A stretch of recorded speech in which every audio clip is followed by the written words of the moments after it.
Hello dear friends, welcome back to my YouTube channel. Now in today's lecture we are going to learn about the limitations and the importance of the valence bond theory.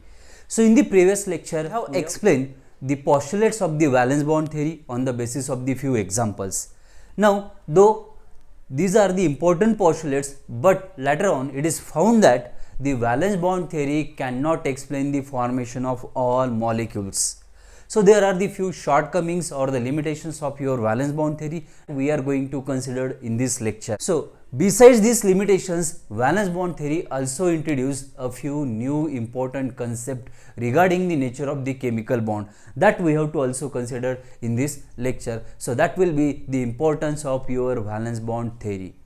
Now let us consider the limitations of valence bond theory.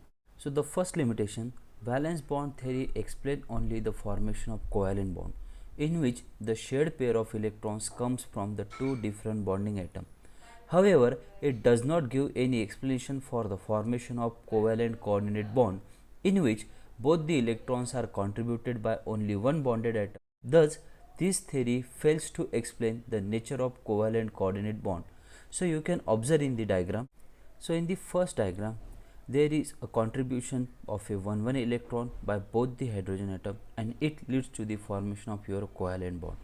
But while in the second diagram I have given the different example in which in the first example the nitrogen atom share its lone pair of electron with the boron and hence there is a formation of covalent coordinate bond. Now in the second example the lone pair on the oxygen atom is shared between the proton and hence there is formation of hydrogen ion takes place. Now in the third example the lone pair on the nitrogen atom is shared with the proton and there is formation of ammonium ion takes place. So valence bond theory fails to explain a covalent coordinate character. Now let us consider the second limitation. It is expected that oxygen molecule is diamagnetic.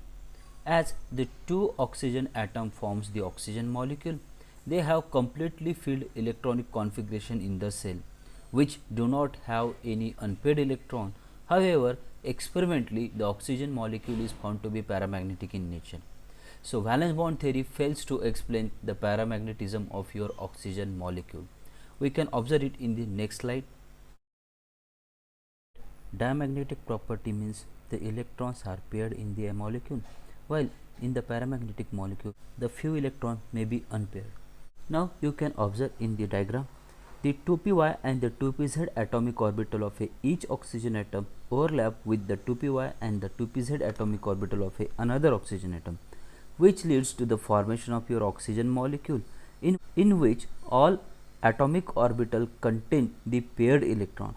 Hence, so there is no any unpaired electron in the oxygen molecule, but still the oxygen experimentally found to be paramagnetic in nature. So valence bond theory fails to explain the paramagnetism. Third limitation, valence bond theory does not explain the bonding in the electron deficient molecule such as diborane, boron trifluoride or the barium dichloride. That is, they having an incomplete octet, and it also does not offer any explanation for the molecule having the expanded octet. For example, SF6 and the PCl5. Now I have shown the three different examples in the diagram. Here diborane. Now in BF3 molecule the total number of valence electron is 6, while in case of the SF6 molecule the total number of valence electron is 12. So boron trifluoride is having an incomplete octet while the SF6 molecule is having the expanded octet. So valence bond theory fails to explain the bonding in such molecule. Now let us consider the fourth limitation. Valence bond theory fails to explain the tetravalency of the carbon atom. We know that according to the valence bond theory, the number of covalent bond formed is equal to the number of unpaired electron present. But if you consider the electronic configuration of the carbon atom that is 1s2, 2s2, 2px1 and 2py1. So here the carbon atom shows only two unpaired electron, but the carbon atom is a tetravalent and hence the valence bond theory fails to explain the tetravalency of the carbon atom. Now let us consider the fifth limitation. According to the valence bond theory, the covalent bonds are directional in nature. but it fails to explain the geometry of water molecule and the methane molecule. We know that the methane molecule is having the tetrahedral geometry, while the water molecule is having a V-shaped geometry. Now, sixth limitation, valence bond theory fails to explain the partial ionic bond character which is developed in your covalent bond of a few molecules. For example, HCl. HCl develop a partial positive charge on the hydrogen atom and the partial negative charge on the chlorine atom due to the electronegativities difference between the hydrogen, which is having 2.1, and chlorine 3.5. As a result, HCl shows a partial ionic character, but valence bond theory fails to explain the development of a partial ionic bond or a partial ionic character in covalently bonded molecules. So now, after studying the limitations of the valence bond theory, we will consider the importance of the valence bond theory. Now here, the valence bond theory introduced the new concept in the chemical bonding. Now, out of that, the first importance of your valence bond theory is that valence bond theory introduced the covalent character in the molecule. We know that according to the valence bond theory, atomic orbital containing unpaired electron overlaps with each other and they forms a covalent bond. So there is a sharing of electron takes place between the two atomic orbital, and hence this leads to the formation of covalent bond in a molecule. So this is the first importance of your valence bond theory. Let us consider the second importance of your valence bond theory. We know that valence bond theory gives the idea about the delocalization of electrons over the two nuclei during the formation of molecule.